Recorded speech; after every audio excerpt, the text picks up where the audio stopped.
Je suis Martine Lemou, je suis restauratrice de tableaux depuis 22 ans, installée à mon compte depuis 22 ans.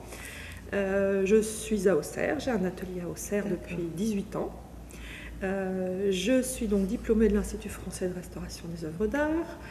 C'est un métier qui m'est venu à l'issue de mes études en histoire de l'art, qui sont des études très intéressantes mais très théoriques. Et j'aimais bien le contact avec la matière et le travail manuel. Et donc, quand j'ai eu l'idée de la restauration, je me suis dit que ça conciliait à la fois l'amour pour les arts et la peinture en particulier, et le plaisir du travail manuel. Le tableau que vous voyez là est un portrait en pied et à cheval du général Habert. Le général Habert est né à Avallon, il y a fait ses études, et il a été général d'Empire.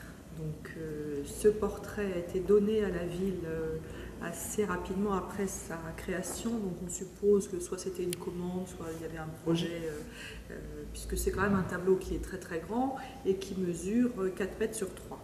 Ce tableau a une histoire puisqu'il a été peint par Belloc en 1845. Histoire de famille? Alors oui, il se trouve que Belloc était le beau-frère du général Habert, qui avait épousé donc une demoiselle Belloc, et le frère de son épouse donc était peintre.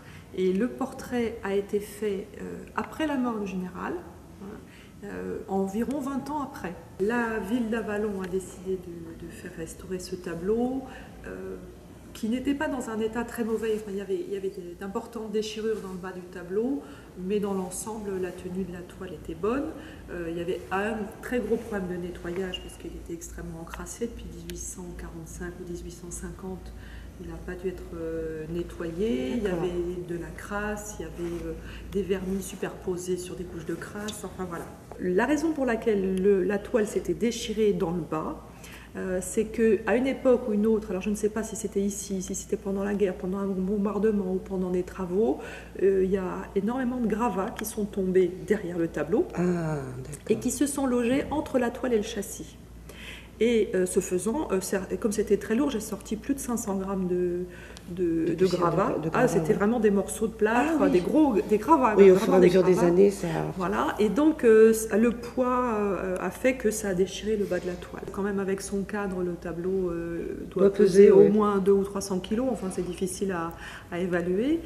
Mais surtout, il est très grand, donc très lourd et difficile à manipuler. Il fallait pas et fragile.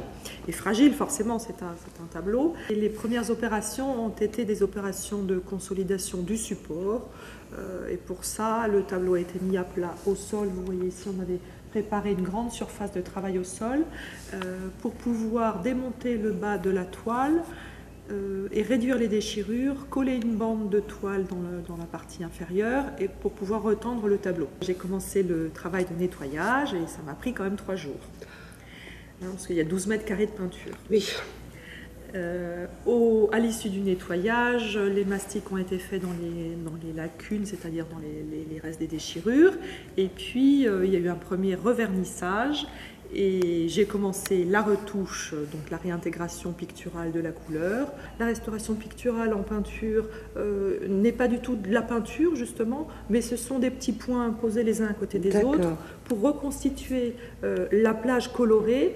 Et reconstituant la plage colorée, on retrouve l'image. D'accord. Donc je ne suis pas en train de repeindre un cheval avec un cavalier, je suis en train de faire un point à côté de l'autre. Ce qu'il faut faire néanmoins, c'est de vérifier qu'il n'y a pas un jour un soulèvement, une écaille qui se soulève, mais il n'y a apparemment pas trop de raisons. C'est bien de contrôler quand même, de voir toujours un regard critique et de regarder si tout va bien, parce qu'à partir du moment où mais admettons qu'il y a une écaille qui commence à se soulever, c'est possible de la refixer tant qu'elle est en place. Une fois que les écailles sont tombées au sol, on ne s'amuse pas à faire le puzzle, c'est infaisable techniquement, quasiment infaisable. La restauration de tableaux, ce n'est pas un métier artistique, c'est un métier technique. Et ensuite, les techniques, ce sont des techniques qui s'apprennent. On imagine souvent qu'il y a des petits secrets d'atelier, tout ça, ça fait un peu partie de l'histoire mythologique du travail. La restauration s'enseigne dans des instituts de restauration qui permettent d'avoir une compétence véritable. Et moi, j'ai fait l'Institut français de restauration des œuvres d'art, qui est une des 2 seules formations en France qui donne un diplôme qui est agréé par l'État. On s'est organisé parce que bien entendu cette salle des maréchaux est quand même une salle qui est très utilisée, c'est la salle du conseil, c'est aussi une salle de spectacle, voilà, il y a des concerts. Donc on a trouvé une date qui me convenait à moi et qui convenait à la commune. Et puis on avait tout préparé pour que les services techniques soient prêts. Enfin, vous voyez, il y a toute une logistique qui s'enclenche derrière. D'accord.